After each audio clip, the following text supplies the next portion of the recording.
कशिश ने कहा, यह आपके भाभी का मायका है और भैया का ससुराल। फिर किस बात के लिए आप अनकंफर्टेबल फील कर रहे हैं? मज़े से रहिए। कशिश ने कहा तो आधार के चेहरे पर मुस्कान आ गई। अब वह काफ़ी हद तक उसे नॉर्मल लगी। इफ़ यू डोंट माइंड तो हम बाहर गार्डन में चलें वॉक के लिए। चलिए, कशिश ने कहा तो दोनों बाहर गार्डन में आ गए। इधर अभयंक अपने कमरे में लेटा हुआ छत को घूर रहा था। इतने दिनों से इस कमरे में उसे पूर्णिमा के साथ की आदत पड़ गई थी, इसलिए आज उसे ये कमरा जैसे काटने को दौड़ रहा था। वह बेचैन सा उठकर बैठा और उठकर कमरे की बालकनी के पास आकर खड़ा हो गया। आसमान में चांद चमक रहा था। पूर्णिमा की रात जो थी, उसने चांद को देखते हुए मन ही मन खुद से कहा, आपको क्या खुद की कमी का एहसास दिलाऊं?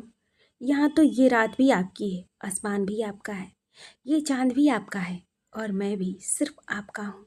कहाँ जाऊँ जो तुम याद ना आओ। कैसे मुझे आपसे इश्क हो गया, कब हो गया समझ ही नहीं पाया।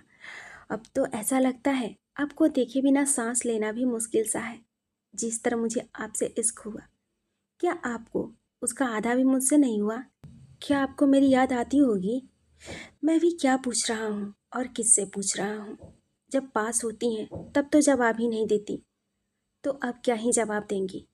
आपके बिना जो बेचैनी हो रही है, कैसे कम करूँ उसे? मुझे इस तरह अपने इश्क में डुबाकर अच्छा नहीं किया आपने। अब आपको भी डूबना पड़ेगा मेरे इश्क में। करना होगा आपको भी मुझसे इश्क, बेइंतहा इश्क। वे काफ़ी देर तक यूं ही खड़ा चांद को निहारता रहा। नींद तो आंखों से अब भी कोसों दूर थी। इश्क में डूबे लोगों को राहत कहाँ मिलती है, वे भी तब जब महबूब नज़रों से दूर हो। अभयंक ने अपना फ़ोन लिया और उस पर सॉन्ग प्ले कर दिया। वे अपनी आंखों को बंद कर लिया। इधर कशिश के घर पर कशिश और आधार काफ़ी देर तक यूं ही टहलते रहे और एक दूसरे से इधर उधर की बातें करते रहे। बातें करते करते उन्हें एहसास ही नहीं हुआ कि कब रात इतनी गहर आ गई और कब रात के 2:30 बज गए। कशिश की आंखें नींद से बोझिल हो रही थी।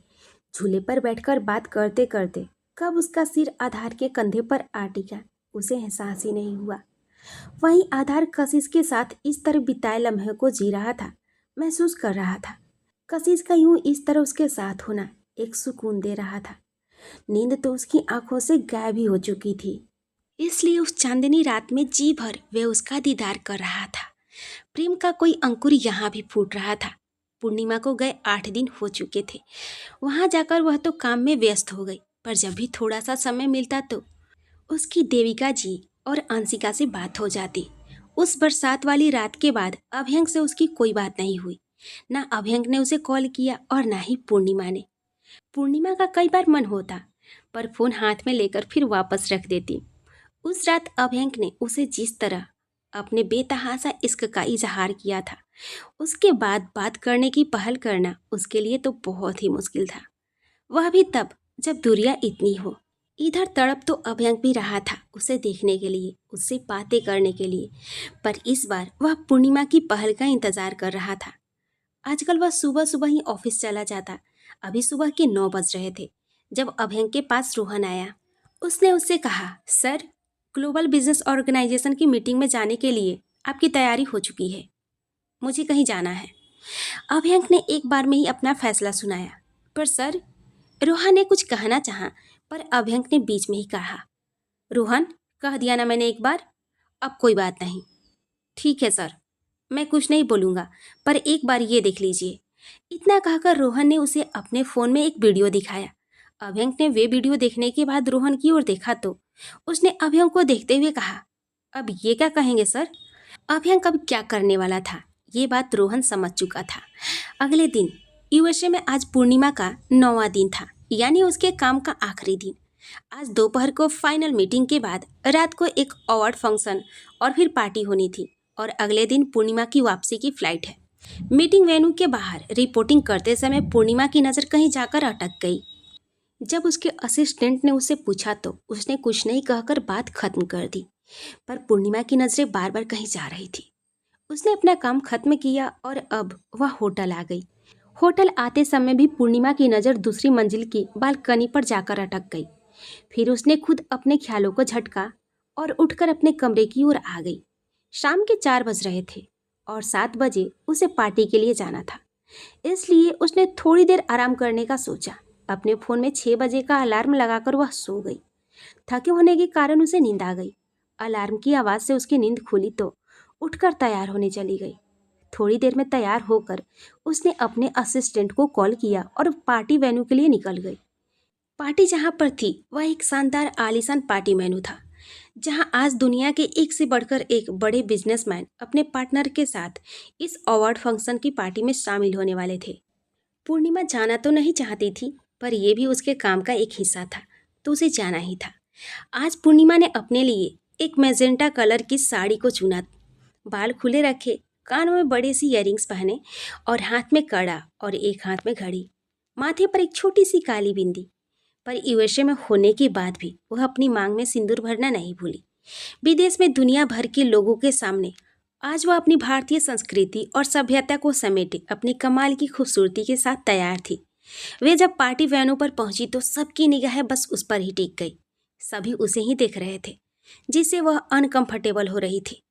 उसने अपने असिस्टेंट से बात की, फिर वह उसके साथ एक और टेबल पर जाकर बैठ गई। उसने अपने असिस्टेंट से बात करते हुए कहा, बहुत बोर फील हो रहा है मुझे। अगर आना जरूरी नहीं होता तो नहीं आते। अक्षु की भी बहुत याद आ रही है आज, तो बात कर लीजिए ना। असिस्टेंट ने कहा, नहीं, अब कल तो निकलना ही है, अब सीधे जाकर उसे सरप्राइज दूंगी। पूर्णिमा ने कहा। वह दोनों बैठे बातें ही कर रहे थे कि पूर्णिमा की नज़र किसी पर जाकर ठहर गई। उसने 2-3 बार अपनी पलकें झपकाई, फिर अपने असिस्टेंट की ओर देखकर बोली, मधुर, जरा उधर देखो। उसने एक और इशारा करते हुए कहा, क्या? असिस्टेंट ने पूछा। वे ब्लैक सूट में जो आदमी खड़ा है वह मिस्टर ओबरॉय की तरह लग रहा है ना? पूर्णिमा ने पूछा। असिस्टेंट ने उसकी ओर देखा और बोला, मैम, वह मिस्टर ओबरॉय जैसे नहीं, बल्कि सच में मिस्टर ओबरॉय ही हैं। असिस्टेंट ने कहा तो पूर्णिमा ने उसकी ओर देखा, जैसे एक बार फिर से उसके मुंह से सुनकर कंफर्म करना चाह रही हो। उसने जैसे ही कहा, मैम, सच में वही हैं। इतना सुनते ही उसकी खुशी का ठिकाना ही नहीं रहा। वे उठी और अब उस ओर बढ़ गई। पूर्णिमा के कदम धीरे धीरे उस ओर बढ़ रहे थे, जहां वह खड़ा किसी से बातों में मशगूल था। उसकी ओर बढ़ते बढ़ते उस आखिरी रात की हर बात, हर याद ताज़ा हो गई, जो उस रात दोनों ने साथ बिताए थे। उसके कदम रुक गए। उस तक पहुँचते पहुँचते कैसे करेगी सामना उसका, ये सोचकर एक कपकपी सी दौड़ गई उसके शरीर में। पराये देश में अपने किसी खास का मिल जाना वैसे ही खास होता है। आज तो यहाँ पूर्णिमा को ऐसा लग रहा था जैसे रेगिस्तान में मीठे पानी का कोई दरिया मिल गया हो। वह बात करता हुआ आगे बढ़ने ही वाला था कि अचानक ही पूर्णिमा के मुंह से शब्द निकले, अभ्यंक जी। कानों में अपना नाम पढ़ते ही उसके कदम रुक गए। वह नाम जो हमेशा से ही वह सुनना चाहता था उसके मुंह से। अभ्यंक मुड़ा तो उसकी नज़र भी पूर्णिमा पर पड़ी। उसे झलक पर देखते ही उसे ऐसा लगा मानो इतने दिनों की धीमी हुई उसकी सांसें अब अपनी रफ्तार से चलने लगी हो। उस पार्टी वेन्यू पर गाना भी चल रहा था, जो उन दोनों के दिल का हाल बयां कर रहा था। अभ्यंक तो यूं ही खड़ा बस उसे निहार रहा था, पर पूर्णिमा अपनी आंखों में आंसू लिए और होठों पर हंसी सजाए दौड़ पड़ी। मीलों को दूरी आज अभ्यंक ने दूर कर दी, और अब जो कुछ कदमों की दूरी थी उसे पूर्णिमा मिटाती हुई सीधे अभ्यंक के सीने से जा लगी। दोनों एक दूसरे के गले लगे खड़े थे कि पार्टी में आए उनके पहचान के कुछ लोग उनसे मिलने आए। फिर तो मजबूरन दोनों को एक दूसरे से अलग होना पड़ा। दुनिया भर से आए बिजनेस वर्ल्ड के लोगों से अभ्यंक ने पूर्णिमा को अपनी पत्नी के तौर पर मिलवाया। कुछ देर बाद अवार्ड फंक्शन शुरू हुआ तो भारत की ओर से व्यापार के क्षेत्र में अपना महत्वपूर्ण योगदान देते हुए best businessman of the Asian country का खिताब मिला। अभ्यंक ने पूर्णिमा के साथ जाकर उस अवार्ड को एक्सेप्ट किया। लोगों से मिलते जुलते और डिनर करते हुए काफ़ी देर हो गई। इस बीच दोनों को एक दूसरे से बात करने का कुछ खास मौका नहीं मिला। रात के 12 बजने को थे। अभ्यंक ने पूर्णिमा से कहा, अब हमें चलना चाहिए, तो उसने उसकी बात पर हामी भरी और फिर थोड़ी देर में वे दोनों होटल के लिए निकल गए। अब दोनों होटल आए तो पूर्णिमा को पता चला कि अभ्यंक भी उसी होटल में रुका है जहां वह रुकी है। उसे ये जानकर बहुत ही खुशी हुई। होटल के कैंपस में बने गार्डन को देखकर पूर्णिमा ने अभ्यंक से कहा, थोड़ी देर वहाँ चलकर बैठे? नहीं, रात के 12:30 हो रहे हैं। मैं आज सुबह ही आया, ऊपर से आते ही सीधा मीटिंग। फिर पार्टी, फिर अवार्ड फंक्शन। बहुत ही थकान हो रही है तो आराम करना चाहता हूँ फिलहाल, अभ्यंक ने उसे मना करते हुए कहा। होटल के कॉरिडोर में आते ही अभ्यंक ने पूर्णिमा से पूछा, आपका कमरा कौन सा है? पूर्णिमा ने अपना रूम नंबर बताया। हालांकि उसकी इच्छा अभ्यंक के रूम नंबर जानने की थी, पर वह पूछ नहीं पाई। अभ्यंक ने उसे उसके कमरे के पास छोड़ा और वहां से जाने लगा। तभी पूर्णिमा ने कहा, सुनिए, आप कहाँ जा रहे हैं? अपने कमरे में जा रहा हूँ। कहाँ है आपका कमरा? पूर्णिमा ने धीरे से पूछा। 5th फ्लोर पर। 5th फ्लोर पर? पूर्णिमा ने कुछ सोचते हुए कहा, आज आप यहीं सो जाइए। पूर्णिमा ने अपनी नज़रें इधर उधर घुमाते हुए कहा। उसकी बात पर अभ्यंक उससे कुछ बोल नहीं पाया, पर चुपचाप कमरे में आ गया। पूर्णिमा ने उसे काउच पर बैठने को कहा तो बिना किसी सवाल जवाब के वे जाकर बैठ गया। बातें करने को तो बहुत थी, पर शुरुआत करने का साहस दोनों में से किसी को नहीं था। जब प्रेम अत्यधिक होता है तो उम्मीदें बढ़ती है, पर जब उम्मीदें जुड़ती है तो शिकायतें होना तो लाजमी है। उन्हीं शिकायतों के चलते अभ्यंक ने पूर्णिमा से दूरी बनाई। वे उसे अपने प्रेम से परिचित करवाना चाहता था, पर खुद की प्लानिंग और सोच से क्या ही होता है। उसके लिए तो भगवान ने कुछ और ही सोचा था। तभी तो पूर्णिमा ठीक उसी समय आ गई। आप चेंज कर, इतना कहते कहते वह रुकी, क्योंकि उसे याद आया कि अभ्यंक के कपड़े तो यहाँ हैं ही नहीं। फिर वह चेंज कैसे करेगा? इतना याद आते ही वह चुप हो गई। लेकिन अभ्यंक समझ गया कि पूर्णिमा क्या कहना चाहती है। अभ्यंक ने कुछ नहीं कहा, पर अपना फ़ोन उठाकर किसी को कॉल लगाया और बात करते हुए बालकनी में आ गया। पूर्णिमा ने उसे एक नज़र देखा, फिर अपने कपड़े लेकर बाथरूम में चली गई। पूर्णिमा बाथरूम में ही थी कि किसी ने कमरे का डोर नॉक किया। अभ्यंक ने जाकर दरवाज़ा खोला तो सामने एक आदमी खड़ा था और उसके हाथ में एक ट्रॉली बैग था। अभ्यंक ने उससे बैग लिया और उसे थैंक्स बोलकर कमरे में आ गया।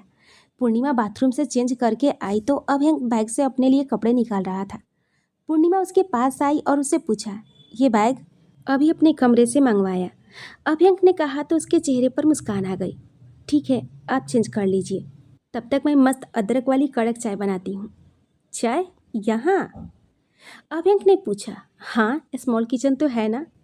वे तो पता है, पर चाय का सामान वे तो मैंने लेकर रखा है ना। चाय के बिना तो मैं रह ही नहीं सकती, पूर्णिमा ने अपने दोनों हाथ फैलाते हुए कहा। बदले में अभ्यंक ने हल्की सी स्माइल दी।